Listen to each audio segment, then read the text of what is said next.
जितनी हमारी कंजम्पशन है उसके हिसाब से बिल नहीं आ रहे। जैसा कि मुख्यमंत्री जी ने बताया था कि किस तरीके से कैबिनेट नोट को रोका जा रहा है, आज मैं उसकी जो लेटेस्ट जो उसमें हुआ है, कल जो उसमें हुआ है, वो आपको जानकारी देने के लिए आया हूं। 13 जनवरी 2023 को ये one time settlement scheme Delhi जल बोर्ड की बोर्ड मीटिंग में पास हो गई। 25 जनवरी 2024 को,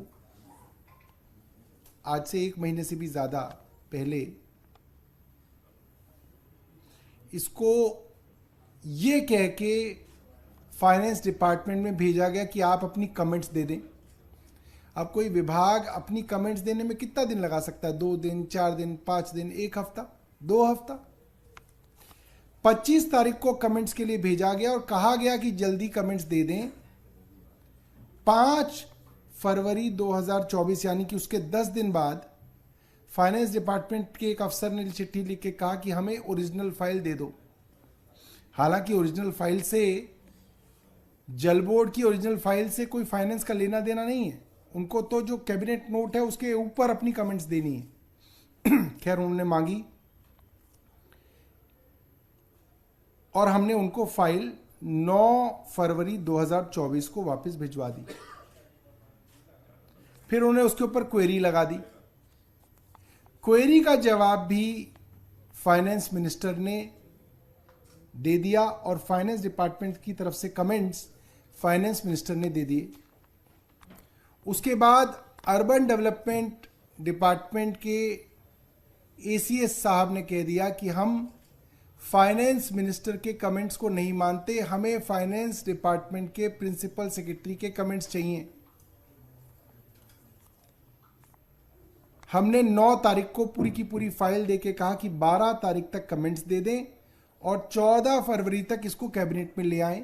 कैबिनेट में 14 तक नहीं आया।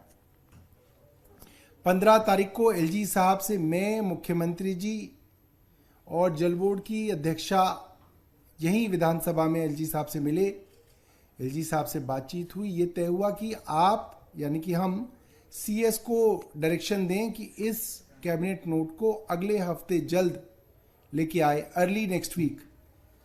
15/2/2024 को ये डायरेक्शन भी मुख्य सचिव महोदय को दे दी गई मेरे द्वारा।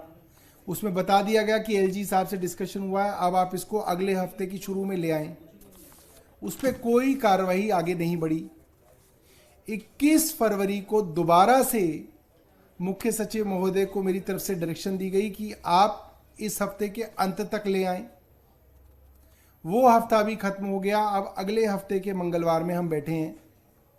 जब वो हफ्ता खत्म हो गया तो कल सोमवार को दोबारा मुख्य सचिव महोदय को ये डायरेक्शन दी गई है कि अब तक फाइनेंस डिपार्टमेंट के कोई कमेंट्स नहीं आए हैं। क्या कोई सरकार फाइनेंस डिपार्टमेंट के एक अफसर की कमेंट्स के लिए इंतजार करती रहेगी?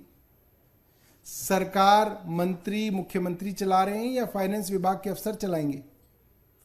लिहाजा मुख्य सचिव जी को दोबारा से डायरेक्शन दी गई है कि अब आप इस हफ्ते के अंत तक या तो फाइनेंस डिपार्टमेंट की कमेंट्स दे दीजिए, नहीं तो फाइनेंस डिपार्टमेंट अपनी कमेंट सीधे कैबिनेट मीटिंग में लेके आ जाए। हम लोग कैबिनेट मीटिंग तय कर रहे हैं, क्योंकि 1 महीने से भी ज्यादा हो गया। कोई कितने दिनों तक फाइनेंस डिपार्टमेंट के लिए? ये साफ देखने में आ रहा है कि एलजी साहब के दबाव के चलते अफसर इन फाइलों को प्रोसेस नहीं कर रहे हैं और इन कामों को रोका जा रहा है। ये साफ देखने में आ रहा है।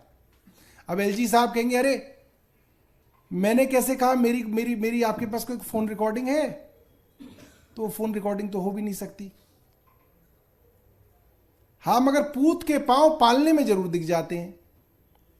अगर हम किसी अफसर की शिकायत बार बार एलजी साहब को कर रहे हैं और एलजी साहब ना उसका ट्रांसफर कर रहे, ना उसको सस्पेंड कर रहे, ना उसको शो कॉज नोटिस कर रहे हैं, इसका मतलब मिलीभगत से काम चल रहा है। और एलजी साहब के ऊपर केंद्र सरकार है, भारतीय जनता पार्टी है। जो नहीं चाह रहे हैं कि ये स्कीम जो है दिल्ली के अंदर आए और कंज्यूमर्स को इसका फायदा हो। इसी तरीके से सिर्फ इसी में नहीं, हमने हेल्थ डिपार्टमेंट के मामलों में भी देखा कि जहां जहां हेल्थ सेक्रेटरी ने हेल्थ डिपार्टमेंट के पैसे रोके, बार बार एलजी महोदय को सबूतों के साथ चिट्ठी लिखने के बावजूद भी उन्होंने उसके ऊपर कार्रवाई नहीं की है। तो हम दोबारा से ये केंद्र सरकार और एलजी साहब से अपील करेंगे कि इस जनता की भले के लिए लाने वाली स्कीम को जल्द से जल्द वो प्रोसेस करा के कैबिनेट के सामने लेके आए। बहुत बहुत धन्यवाद। एलजी साहब से हम 15 फरवरी वैलेंटाइंस डे के अगले दिन उनसे हम मिले जी। ये जो आपने बताया सीएस को लिखा है, कल लिखा है फिर से आपने? सीएस को हमने कल दोबारा लिखा है, 26 तारीख को हमने दोबारा लिखा है। उससे पहले हम 21 तारीख को लिख चुके हैं, उससे पहले हम 15 तारीख को लिख चुके हैं।